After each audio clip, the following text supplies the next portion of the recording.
We have Keegan Paressant from Newcastle telling us about magnetism in Delta Scuti stars. Hello, my name is Keegan Thomson-Paressant. I'm currently a research associate at Newcastle University, and in this brief talk I'm going to quickly give you a summary of the essential work that I did during my PhD at the Paris Observatory, working under Cornelia Niner, on the subject that is magnetism in Delta Scuti stars. So thankfully we had a couple of talks yesterday that may have introduced us a little bit to this, so I'll try to go through the context quickly. Delta Scuti stars are variable stars that present P-mode pulsations that last anywhere between 15 minutes up to about 8 hours. They are intermediate mass stars, which means that they're an intersection between the hot and the cool star regimes. And you can see on the HR diagram I've shown here on this slide, sort of their location with respect to some of the other classical pulsators. And with this combination, the fact that they have these good pulsation modes that are very distinct means that they are very appealing targets for magnetoasteroid seismology. I also want to note there are a few other talks coming up over the next couple of days that are sort of in vicinity of this. Corrally later today, we'll be talking about magnetoasteroid seismology's technique. John tomorrow will be talking about a neighboring type of pulsator, the Gamma Doradus. And there's also a poster by Chloe about magnetic mapping of these and other stars. You also heard probably yesterday that a typical statistic that we tend to tout in this domain is that about 10% of O, B, and A type stars present magnetic fields with strengths ranging from about 300 Gauss up to 30 kilogauss. And prior to the start of my PhD, only very few magnetic delta Scutis were known, namely the three presented in the table at the bottom here. And you'll note in particular the two columns I've highlighted in red that there is a large diversity in both the origin and the structure of their magnetic fields. And therefore, acquiring a solid baseline of well-studied stars was essential. And so we do this usually in two steps. The first is using test photometry, or also Kepler, and eventually Plato, once it's launched, to identify pulsation modes using Fourier spectra. And at the same time, we could also try to infer the rotation period for these stars.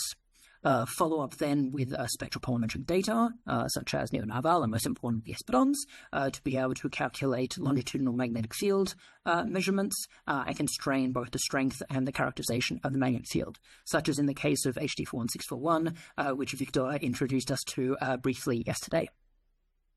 On the next slide here, the resolution's a bit poor here, but anyway, the main thing is this is sort of a very broad summary of this work.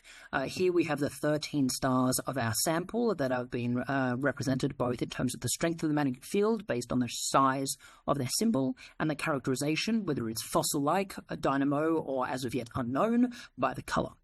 I've also traced two sets of stellar evolutionary tracks from the CSAM models. The orange ones are very simple, very basic. They have no rotation, no magnetism, no overshoot, and solar luminosity. The blue ones are very similar, except that I've added an overshooting term that evolves over the evolution of the star. And I've also shown here the zero age and terminal age main sequence in green and purple for the two respective tracks. The instability region of Delta Scutis is also represented by the blue and red dashed lines. And in the background, I have some reference data from Murphy et al. 2019 that have been classified as Delta Scuti stars. So the main takeaway I think you should take from this plot is a couple of things. The first is that the majority of our stars are located outside of the Delta Scuti instability region. They are both hotter, more luminous, and seemingly more evolved on average than, let's say, classical Delta Scuti stars. Of course, how evolved they are is based on which set of evolutionary tracks you choose, with or without overshooting, but nevertheless, they are all located at least at or beyond the terminal age sequence.